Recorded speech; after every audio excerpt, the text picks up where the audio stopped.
Good afternoon, everyone. I'm Julie Bass from the Chartered Banker Institute. Thank you for joining us today for our Leading Yourself and Others Through Change webinar with Kevin Johnson, Chief Executive at OnTrack International and Director at Thinking Dimensions. Kevin focuses on the impact of change on people as they move from one situation to another. He gained the majority of his business experience in senior management in the financial services industry. As a senior consultant, he worked with blue-chip organizations across Europe, Asia, and the United States.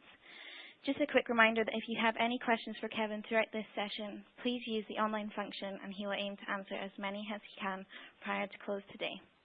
That's all from me for now. I'm delighted to hand you over to Kevin. Wonderful. Thank you very much. And it's good to have the opportunity to share some thoughts with you and I hope provoke some thinking. I wanted to begin our little time together today by reflecting on a piece of research I discovered from Deloitte Consulting back in 2006. It's quite interesting. It identified from their view that 30% of all revenues spent around the world over a 3-year period would come from products or services that did not exist in 2006. So they saw over 3 years almost a third of what we spend would be on products or services that didn't exist today. That's just telling us how much change is going on in our world. If we're spending nearly a third on different things after a 3-year period, then clearly our world is changing quickly. But not only is our world changing, our business world is changing also. And in fact, what's quite interesting is to start to think about our specific industry. What about financial institutions? What's changing in our world? In fact, I've heard many CEOs in this industry as I've worked with them talk about the importance of our ability to manage change. In fact, let's look at this statement from a global CEO. You know, we're going to require our leaders to lead our people through these changes, to drive teams that understand where we are changing constantly, adapt to our new operating environment. It is a fundamental quality that we need in our leaders today, is the ability to help lead themselves and others through change. So we have a huge responsibility, and with every responsibility, there comes an opportunity. Since the regulatory review, since the changes in culture we're trying to create and the change in brand we're trying to deliver to build trust in the financial service industries of our customers, we really have the opportunity to make a significant difference. I've always been interested in change and the impact that it has on individuals and teams and organizations. So just as an example of this, I'm going to share with you a little experiment I conducted. Have a look at this. We got 20 people and asked them to stand back to back.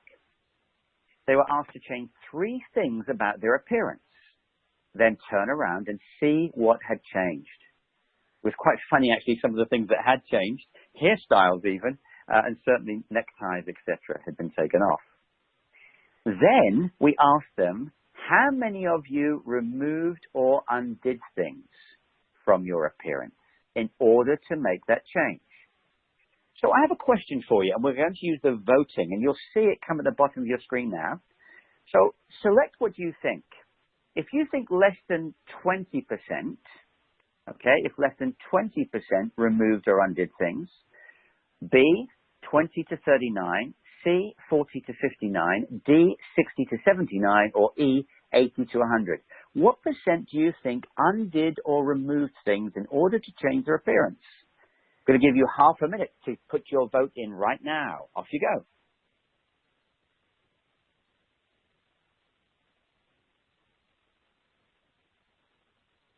So, how many people? What was the vote, do you think? What do you think they said? What percentage undid or removed things? Okay. So it looks like we have, in fact, we've just done this the other way around, which is absolutely fine. We've identified here that 11 votes, viewing the results here, that when we looked at picked something up or added to the experience, and just to check if we've got this the right way around, my question was who undid. So let's go with that we undid or removed something. We've got 80 to 100%. And yeah, you're right. A ton of people undid or removed things. The second scenario, though, was an interesting one. So just noting, by the way, your results there, let me just share the results with you. That actually you said 36% of you said 80 to 100, 36% said 60 to 79, 27% said 40 to 59. So clearly we all felt that that was the case. Let's look at another scenario now, and this time, how many people, scenario 2, okay, the question is on this occasion, picked something up or added to their appearance. Similar numbers involved.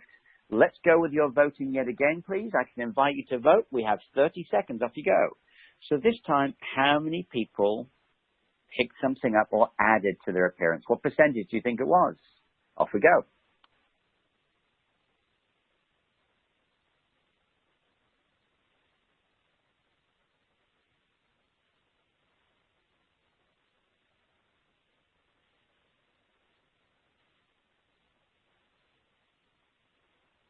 Really good.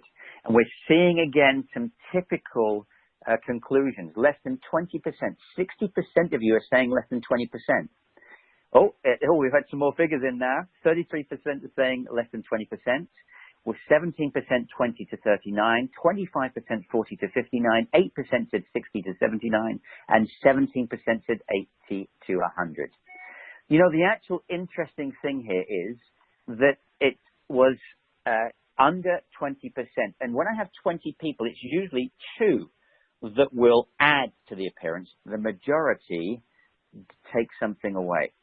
So we've got a couple of questions coming here. Oh, why there's no sound? I hope that's all okay.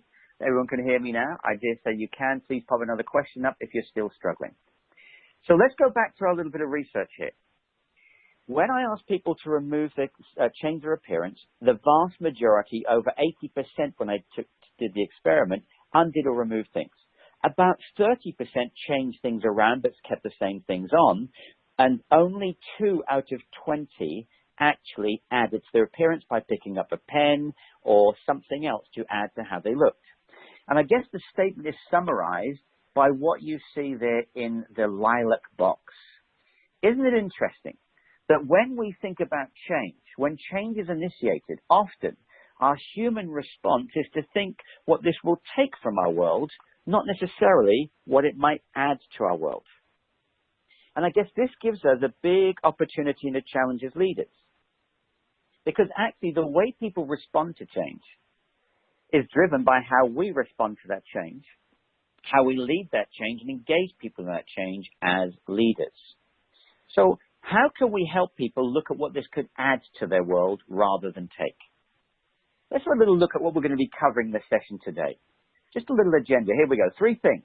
Ultimately, what we're going to be focusing on the agenda today are why does change happen?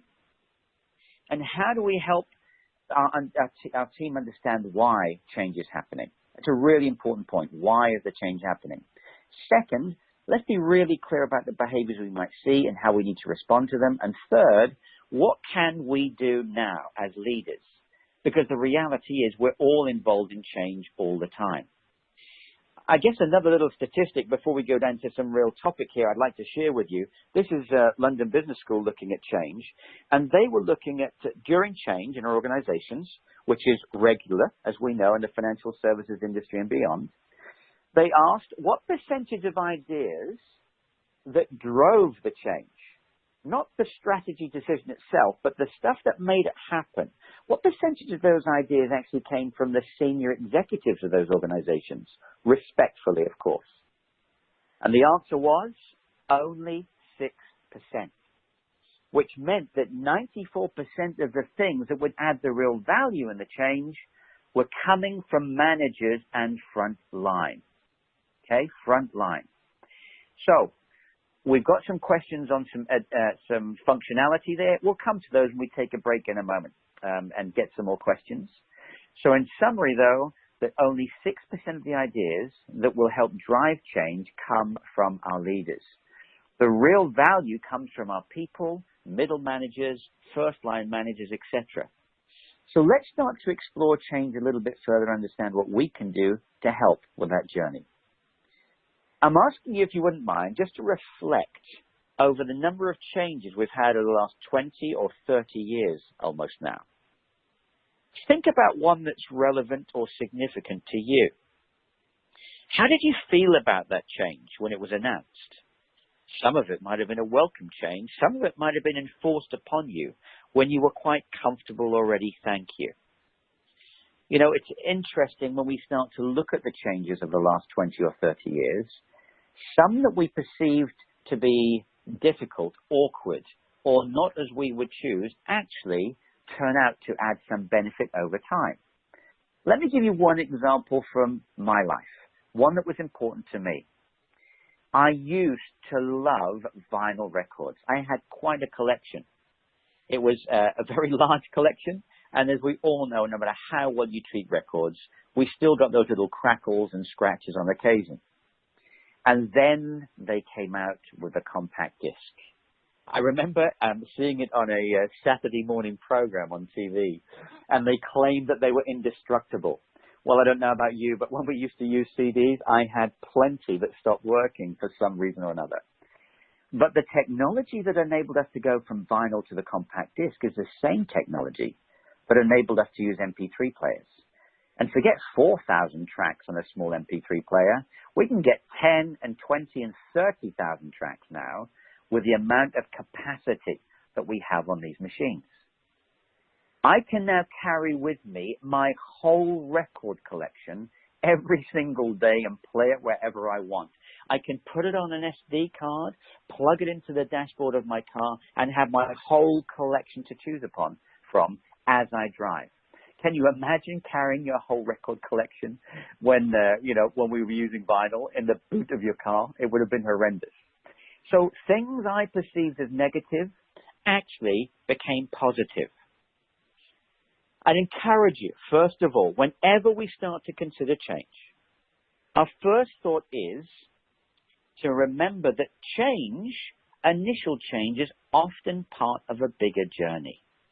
It's not necessarily the difficulty or awkwardness that will be the end, but that will be a stepping stone into something far better, more valuable, more enjoyable. Change is a journey. It is not one activity.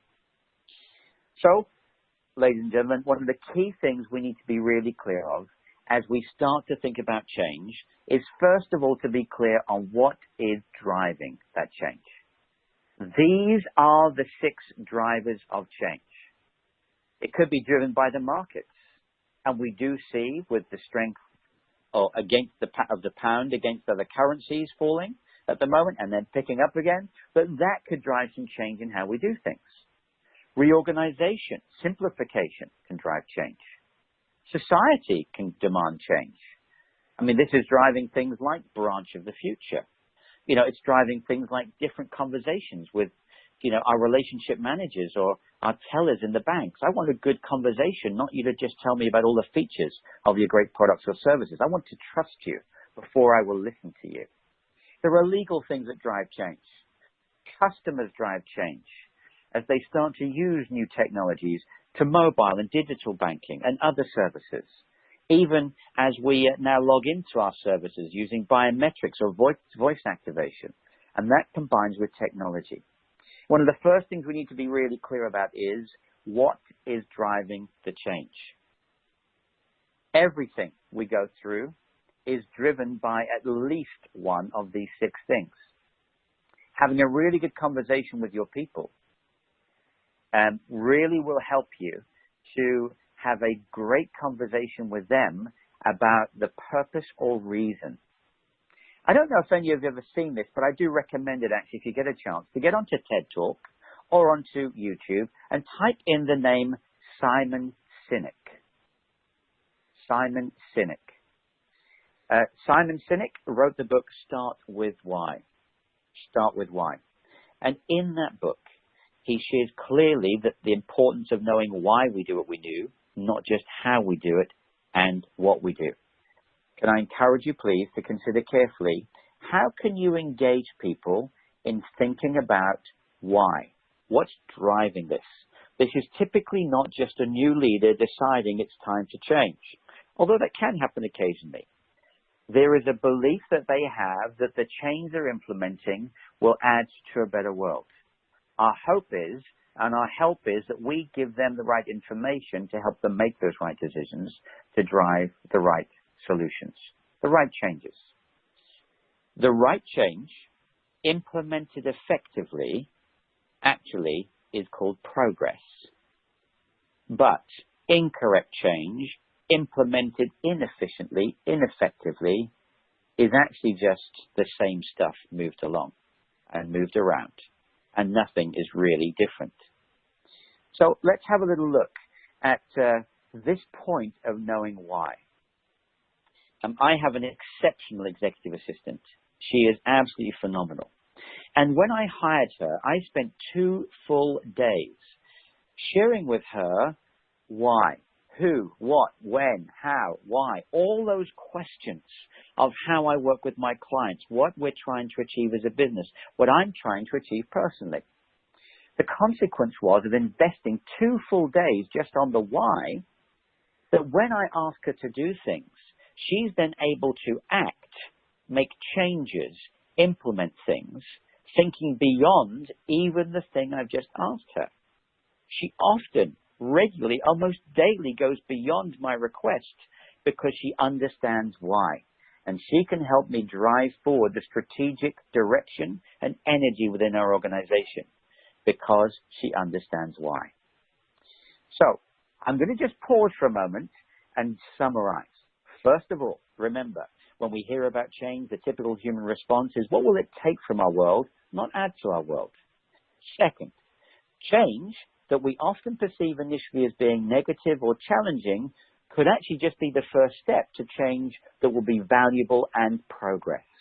Third, we must help our teams and ourselves look at the reason for the change, not just what the change is. And if your senior leaders are not communicating it, go and find out. Without knowing why, it is much harder for us to activate and engage with and commit to the change.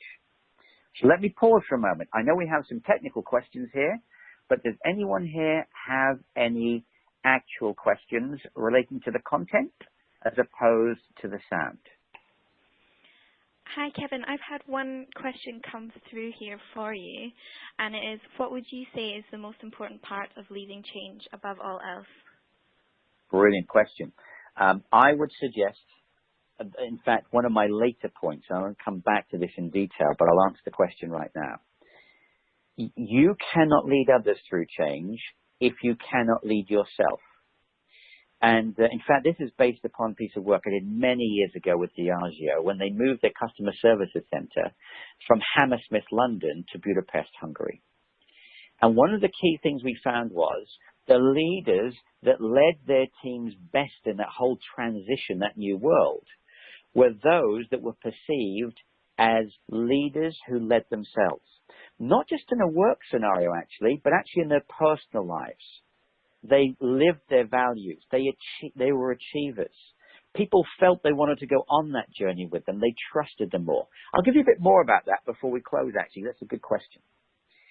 So let's just step back into this and prepare us to think about that most significant and valuable thing. Let's just take a simple view of what happens during change. So you've probably seen this many times before. There are some external things that happen that we see. There are some internal things that happen within us. And there are 4 different boxes, journeys, points that we go through. First, we deny the change is going to happen if it's imposed upon us rather than chosen. Then there's a bit of resistance. Then we explore it. And then eventually we commit. And the 2 questions we need to be clear about is, how would you recognize that someone was at that stage? How would you know? How would you see that they were in denial? And second, how would you respond as their leader to help them on the journey? I think a really important point here is to stress that actually change is not a collective ramble through the countryside. Change is an individual journey of each person within your team. If you do not lead it on an individual basis, or equip the leaders that report to you to lead it within their teams on an individual basis, I'm afraid you will lose some on the journey. And the real shame could be you could lose some that were really high value to your organization just because they haven't been kept along with that leader on the journey of change. So let's have a little look at some of the things we would see if we were leading people through change. An announcement was made, and let's see what the response could be. We could have some people that were in denial. They avoid meetings. They have no input. They carry on as if nothing is happening, and they may distance themselves. We'll look at how we respond to that in a moment. I know I've seen this personally, and it can be frustrating. Did you not hear the news? Are you not worried? Come on, what's going on? What do you think? And they will avoid the conversation even. Next, we move into resistance. This is more visible. The body language is there. There can be negative communication and conflict. They're uncooperative, justifying the old ways, building like-minded allegiance, and they will look for others who agree with them. Next, exploration, asking questions, sharing opinions, ideas, analyzing impact, talking about short and mid-term implications. How does it affect me now? And finally, commitment, I guess you could call it also acceptance. Sharing ideas for the future, long-term vision, focus on benefits, increased energy and passion. We need to know where people are, but I want to really emphasize one point. Don't assume just because a member of your team is fully committed to, the end vision of where we're going to go, that they're necessarily committed to the process. Someone within your team can be in a different part of the journey for a different element of the change. They might be resistant to the timescales, but committed to the outcome. So be specific with them and talk about the specifics. Don't label them as being resistant. Don't assume if they're showing resistant behavior, they're resistant to every element. Find out which elements they are committed to or they are exploring and which elements they are resistant to. Otherwise, we end up compounding the whole issue. You know, this reminds me of an oil company I was working with once. And many years ago, they were putting in place a new computerized complaints handling and monitoring system. And my job was to visit all the refineries and do a half-day session to help them feel committed to this new system, which they were quite negative to. And I remember specifically going to one refinery, and I walked to the front of the room, having greeted everyone. And as I did so, a gentleman at the back of the room actually turned his seat, his chair, physically facing the other direction, looking away from me. And as I started to speak, he started to tap his feet. And now and then he turned around and made statements like rubbish and what do you know? You don't even work in our industry. Now, I was really concerned that this was going to derail our 3-hour session. So I decided I need to act. And so what I did was this. I put them into teams of 3. I asked someone to be the spokesperson. And in this case, this gentleman, his name was Duncan. Duncan, would you be the spokesperson? And I asked them to think about everything they think could go wrong and could be negative about this change. I then asked them to, when they'd done that, think about the benefits and what could be good if we got it right. I reiterated I had not seen many technology changes that had gone perfectly, but they can go better if we help to find the right solution for implementation and support it. So I put them in their groups, they had a conversation, and then I invited each team leader, each spokesperson to come and speak. And yes, Duncan came to the front of the room without being invited, and he listed from his sheet of paper 17 problems he saw with the change. As he finished, I said, Duncan, thank you for doing that. I wonder, did you get a chance to look at the second part of the assignment? And he said, well, yes. Well, our thoughts are it could help us find information quicker if we need to refer back to a case, and it could avoid duplication of effort. But that's it. He sat down having said his piece, but everything changed. He was facing me, and instead of challenging everything, he was making comments like, "You're right. Now you're talking sense." The reality was I changed not a word of my whole presentation other than allowing him to be engaged. Ladies and gentlemen, if we have members of our team that are disengaged, they're resistant, they're in denial, we need to engage them. Let me share with you some key things we can do to help them on that journey, and then let's talk about some specifics of how we can help lead them through it. So, first of all, let's say that our people are in denial. We need to, first of all, give them more information. If their head is in the sand, they don't want to look, give them information, help them see the things that are going on around them. Even explain expectations. In fact, suggest there could be some negativity. That's fine. If you're feeling uncomfortable, it's okay. But let's talk about it. Discuss implications, how it might affect them on the short term, the medium term, longer term, and really encourage an open atmosphere. Please don't make the mistake of asking the question once, "Do you have any questions?" and walking away. You will need to actively, politely, and kindly push them for feedback. Go and think about it. I'd love to have a conversation with you tomorrow. Tell me how you feel. I need some response from you so I can know how I can help you and the rest of the team on this journey. I remember specifically, actually, another experience I had. I was a deputy and as a contractor to a team, and the head of the team was actually away. And during his long vacation to Australia he'd gone to of 3.5 weeks, they made the announcement that our team would be no longer needed and that we were obviously going to be made redundant. I took the team, there were 70 in the team, just under 68, 70 people, and we went to the cafeteria.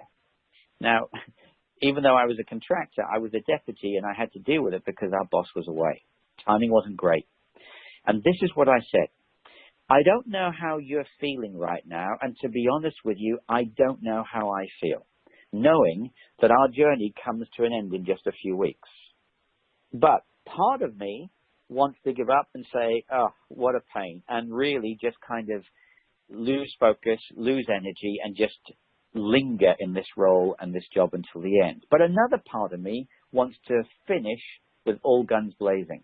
I want them to remember the impact that I've had in this business, in this job, to the very last day. Now, I don't know how you're feeling right now, but that's the dichotomy that's going on in my mind. But let's get together tomorrow and let's have another conversation. As we got together the next day, we had a conversation again in the same cafeteria. It was interesting that over 80% of the people were of a similar mindset. Let's really give it everything during the last few weeks. There were others that actually were not influenced by me over the next few weeks, because some people aren't influenced by leadership, by the way. They're influenced more by their peer group. There were others that were kind of aligned to other colleagues during that 2 or 3 week period afterwards, and again joined in making a significant difference. But there were a handful that never did, that fizzled to the end of that work responsibility. I look back now, and every single person who gave it everything went into a role that they chose and was better. But those who didn't, who fizzled, did not. Can I suggest to you, even if your change is huge, like it involves redundancy or loss of people, loss of roles, those that continue to be committed to the end take that same ethic, mentality, and energy to their next role, and it affects even their qualification to get that next role. Don't forget that. So let's have a little look at what happens at the next stage. When people are resistant, please, can I encourage you, look at the reasons. Get them to talk about them in the right arena. It might not be good in a group, but one-to-one, talk about it. What is it that's not good for you right now? Think about what's in it for them. Help them explore this themselves. Don't tell them. Help them think about it. Listen, empathize, Don't please ever use the phrase, I understand. It can sound very condescending.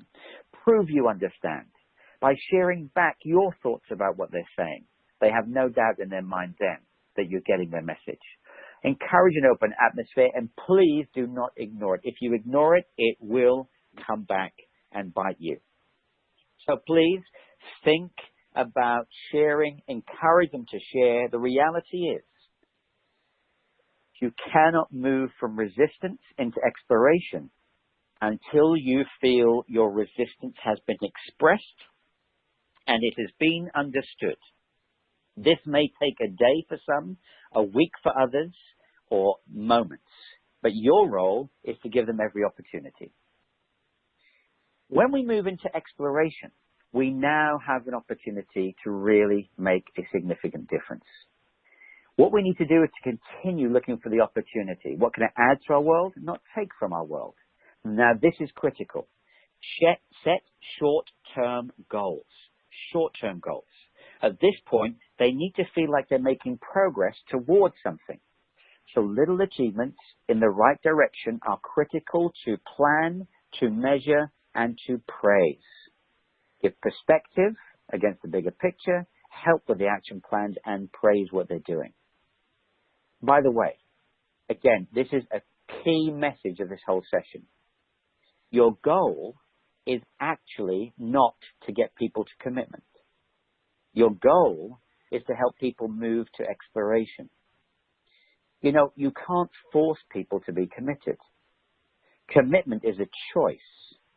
And it's only through your goal of helping people explore that they start to discover and then choose. If you get them to commit, you have forced them. Let me just give you a thought of mine. A committed team outperforms a compliant team every single time. And the only way to get commitment is by involving people. So involve these people. Help them get involved in the things that are negotiable. There will always be things that are not negotiable. The strategic direction of your organization is not negotiable probably for your team. But what is negotiable is how as a team you work together to deliver it. So when they start to explore, involve them to really feel part of what's happening. Let me reiterate, it's a critical point. The goal is exploration. They will choose to commit. You cannot force it. And lastly, commitment. Praise, celebration, long-term goals. Be careful. When people are starting to show the acceptance and commitment, if you really focus on too many short-term goals, it can stifle their creativity, their innovation, and their commitment. They'll feel stifled and held back from giving what they can to help you succeed. Look at team building, share positive experiences, and engage them in future progress. I read a great book many years ago, and as many books are, maybe 200-300 pages, there are usually 2 pages or 3 in the middle that are absolutely legendary. I remember this particular, I can't remember the name of the book, but it had a great message in it, and I kind of believe in this, and we do this in our organization.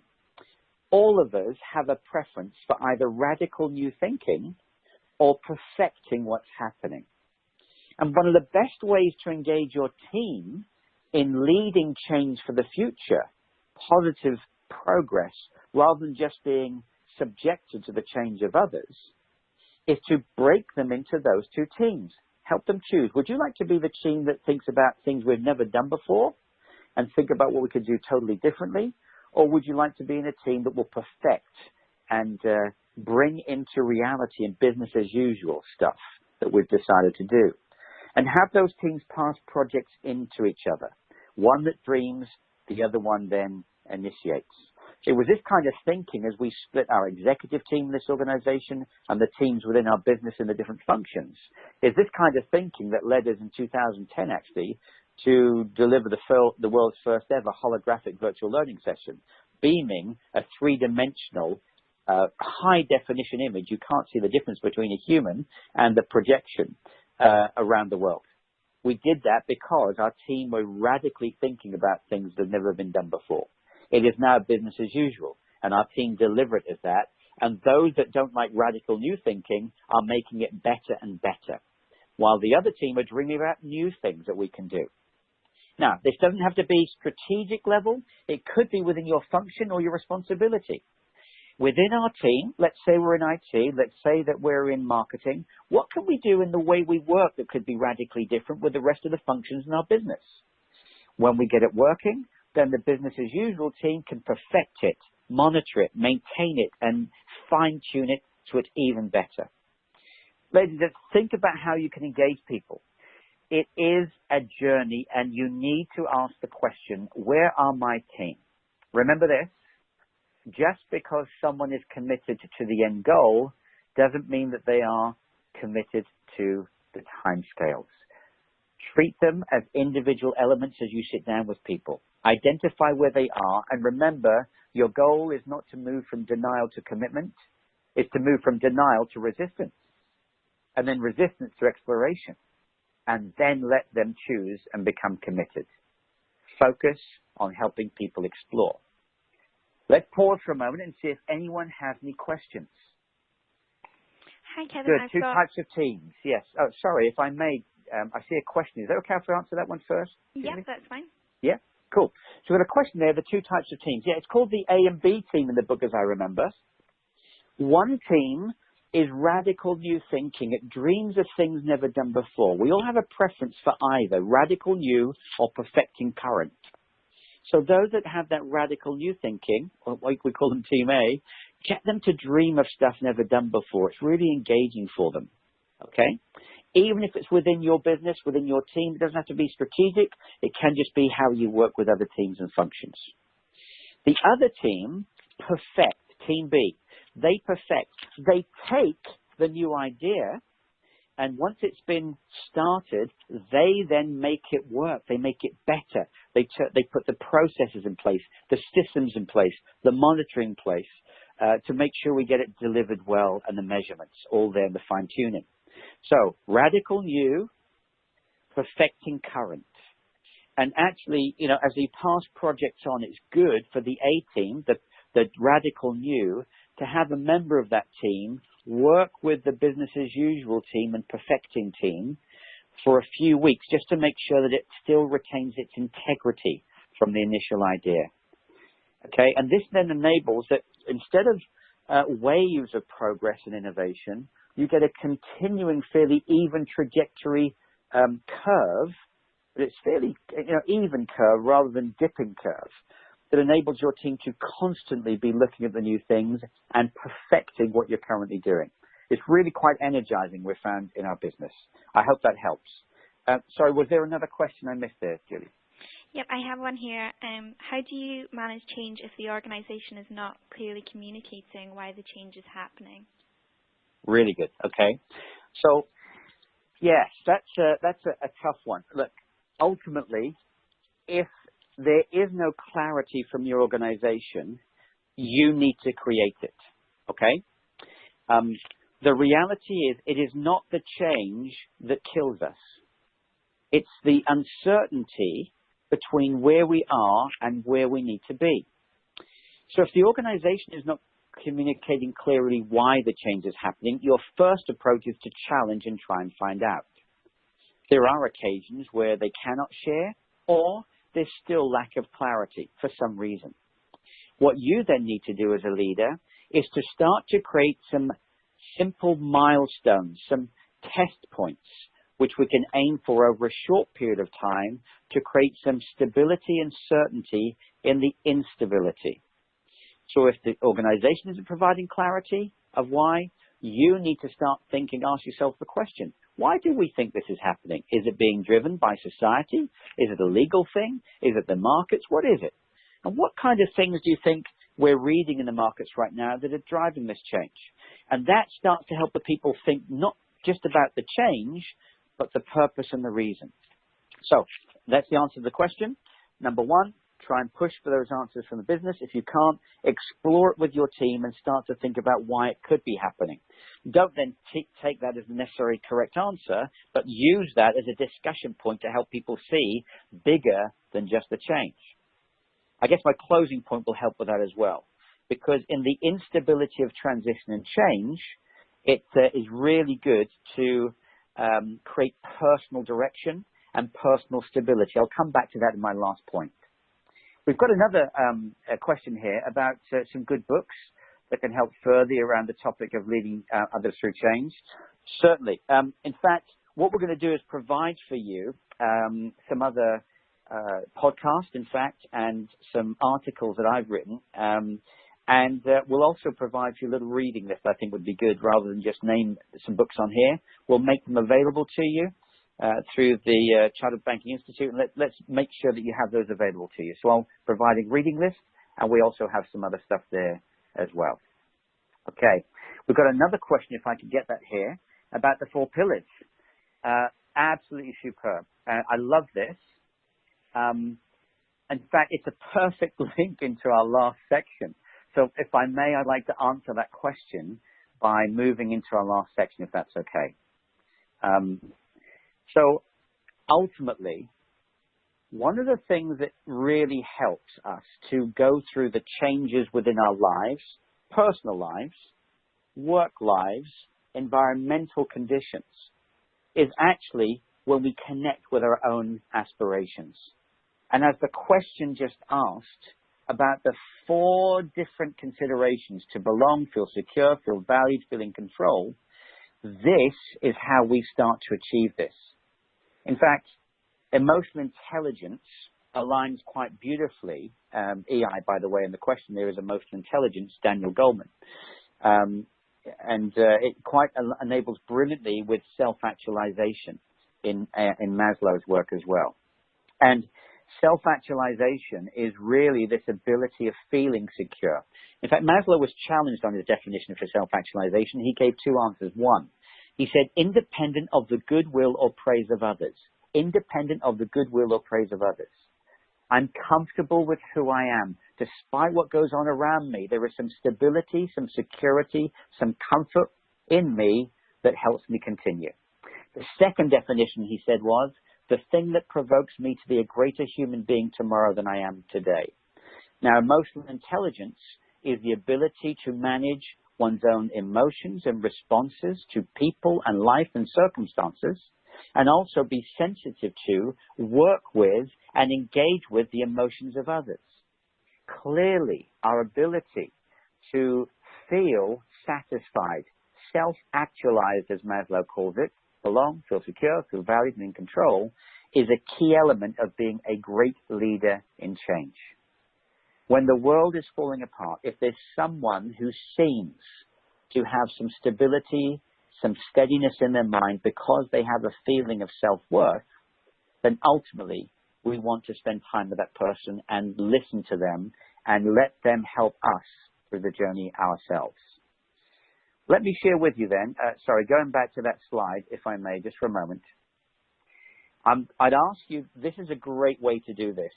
I learned this many years ago. I worked with Stephen Covey. We call him Covey, of the 7 Habits of Highly Effective People many years ago. And I loved this philosophy that he had around understanding how others would describe you. And how would you like them to describe you? And I think it's really important that we don't just go through our life, our work, etc., and just become what circumstance predicts. We need to think about who we want to be, what we want to be remembered for, the legacy we want to leave, and ask ourselves the question, am I being that person? That can be a tough conversation, but if we don't have it, we become a victim, a result of circumstance rather than design. So I'd encourage you to think about who you want to be. This can be to do with your physical health. It can be to do with community, family, work, leadership, personal growth, anything. What is it you want to be? Second, have you ever wondered why some people are so energized and others are not? What is it?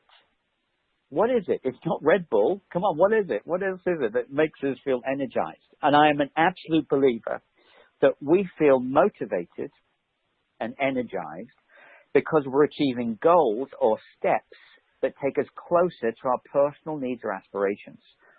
We're energized because we feel motivated because we're taking goals and steps towards our needs and aspirations. So I firmly believe that energy is a critical part of leading others through change. In fact, one of my LinkedIn articles is the critical nature of energy in leadership. How can you expect your team to have the energy to go through the challenges and changes of our business world if you don't every single day come into that office with energy yourself? It's your responsibility as a leader.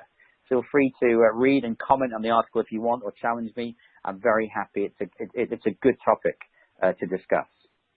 So let's have a little look at how we achieve this, how we build personal energy with this feeling of being in control, of belonging that we talked about, this emotional intelligence, this self-actualization. How do we achieve it? Let me give you one thought. I would suggest that if you're leading others through change, that it is good to be achieving change, progress within your personal life as well as in your business life. It's very interesting to me that we spend so much time planning and organizing our business lives, and yet we don't spend the time looking at our personal lives and making things happen. When the pressure's on, we tend to focus on what circumstance drives us to do rather than what's important to us. So here's a little example of a goal I set myself a few years ago. My motivation was to become healthier. So I set myself a little objective to run 5 miles per day by the 30th of September 2012. By the way, that goal must be SMART: specific, measurable, agreed, realistic, and time-bound. Set yourself a goal. But then look what I did. I broke it down. So every single day or week, I was taking one step closer to who I wanted to be. I still do this today. I currently have one business plan. I call it a MOST plan. MOST because it's motivation, objective, strategy, and tactics. The purpose, the target, what you're going to do and when you're going to do it, okay? I still have these going today, and every single day I'll do one thing for me before I work for the organization I work for. What do you think the impact is on my energy? If every day I do something for me, even if I get up 15, 20 minutes earlier to do it, what impact does it have on me when the first thing I'm changing, the first progress I'm making is for me? I'm more sensitive, I believe.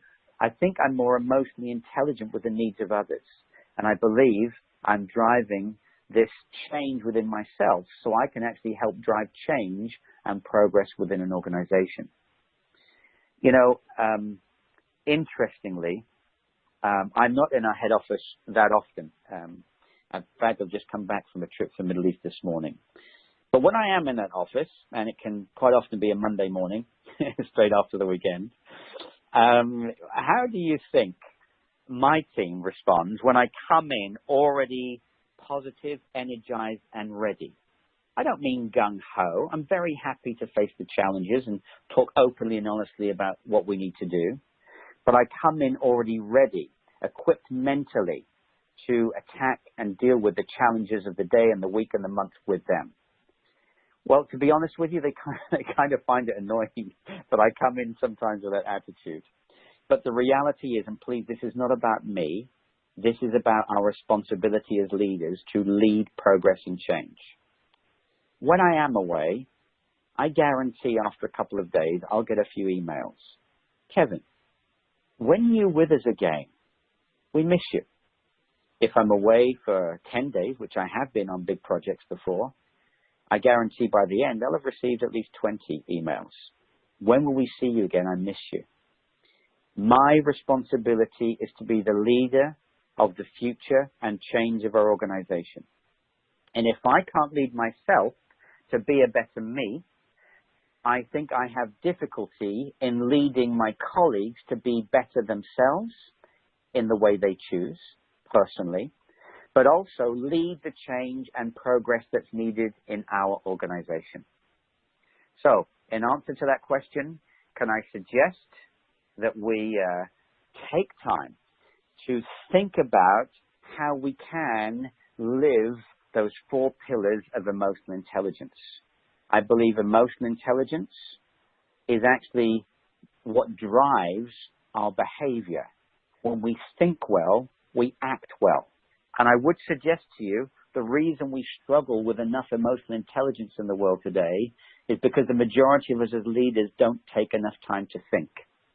I must just really quickly tell you about one other thing that this makes me think of.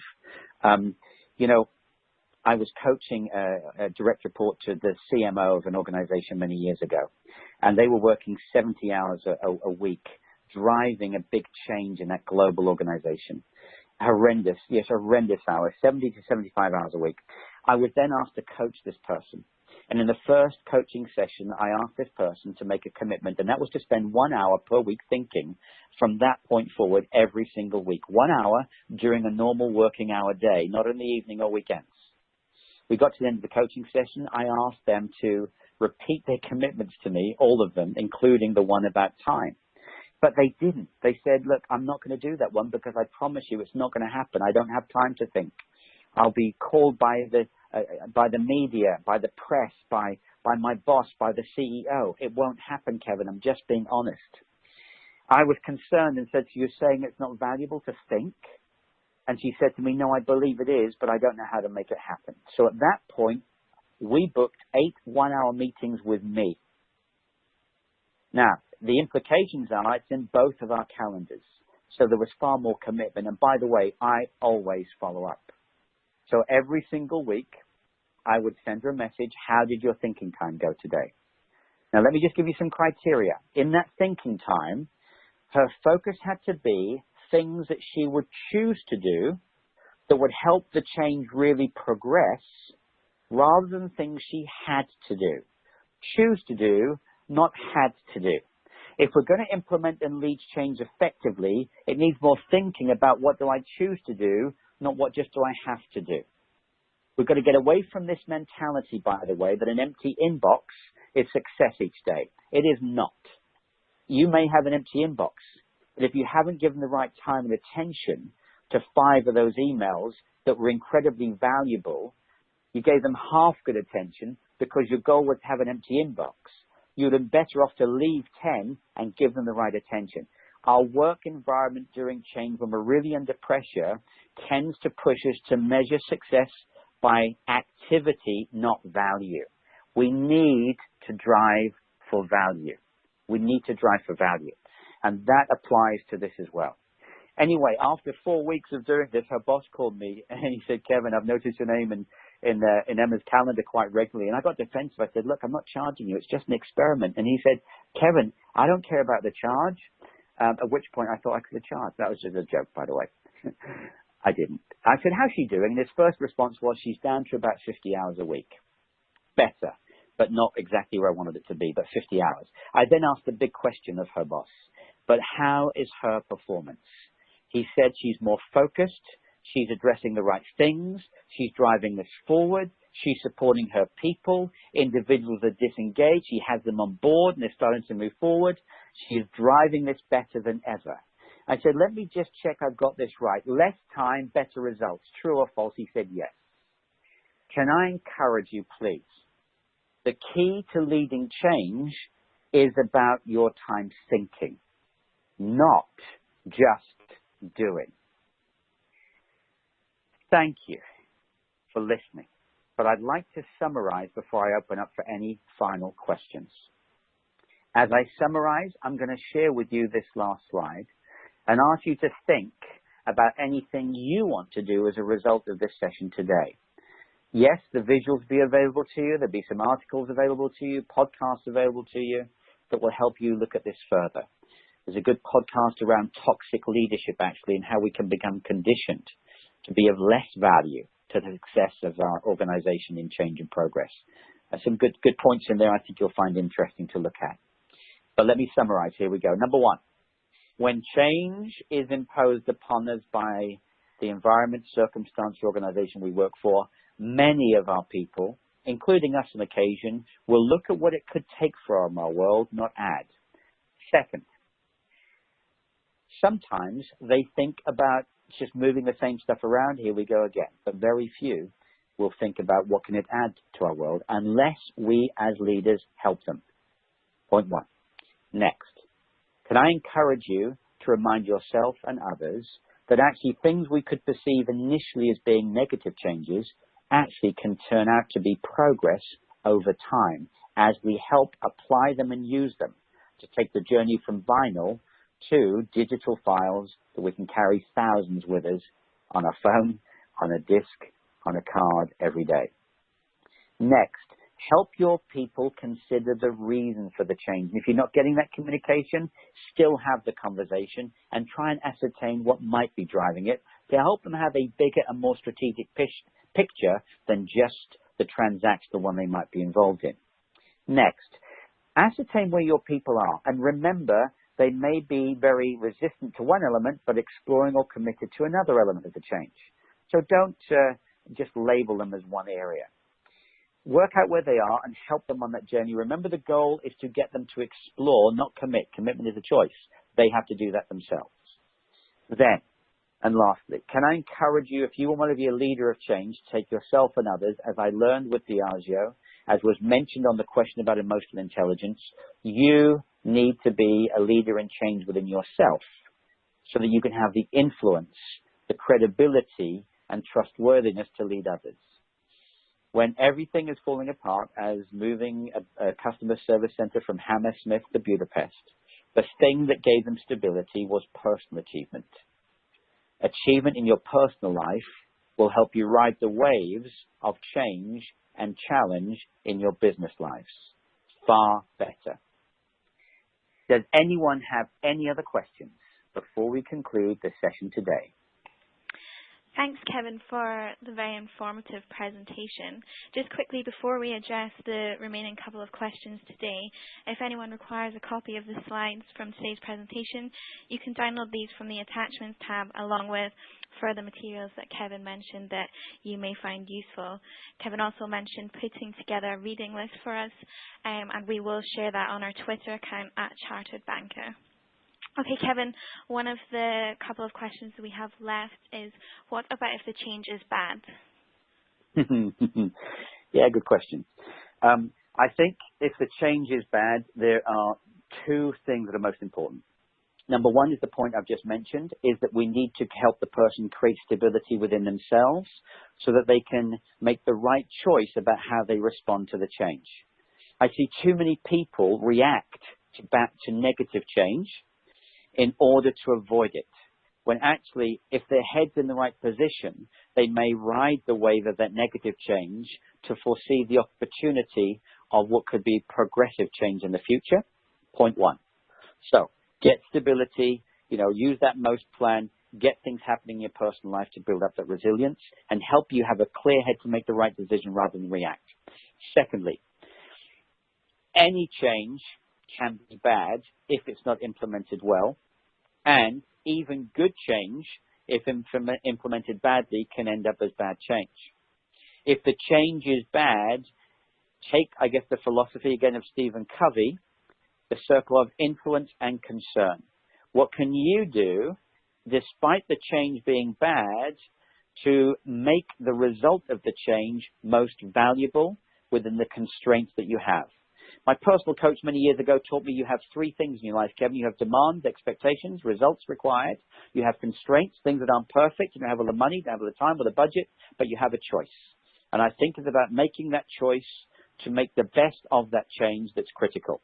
So in summary, personal resilience through achieving in personal life. And second is taking control of what you can and optimizing what could be a negative change. Great, thanks. And the final question today is, you mentioned that it was important to get people involved to make sure that they feel a part of what's going on. How do you think it's best to do so? Really good question. I think life is about negotiables and non-negotiables, and there are things in business that should be non-negotiable. We have to accept that. And I think the danger is sometimes, as leaders, we can make things that should be non-negotiable, negotiable. We involve people in so much, we end up debating things and never getting a conclusion. On the other hand, I think our bigger area of guilt is we make things that should be negotiable, non-negotiable. We share with them the challenge and we engage with them in perspective. Remember from the London Business School research during change, 94% of the ideas will help deliver change are in the people and the low-level managers, not in the executives. So I think what we have to do is to give them the non-negotiable. This is where we're going. Let's have a really good conversation about how we're going to get there within our team. Well, thank you, Kevin. You've certainly given us some great points to take away and think about today. I'd just like to ask one final favour of our audience to please remember to give us a rating and feedback on today's session so we can keep delivering what you'd like to hear. Thanks again, Kevin. We really appreciate you taking the time to share your insights and advice. Also, thanks to everyone at home for joining us. Have a great day, everyone. Goodbye.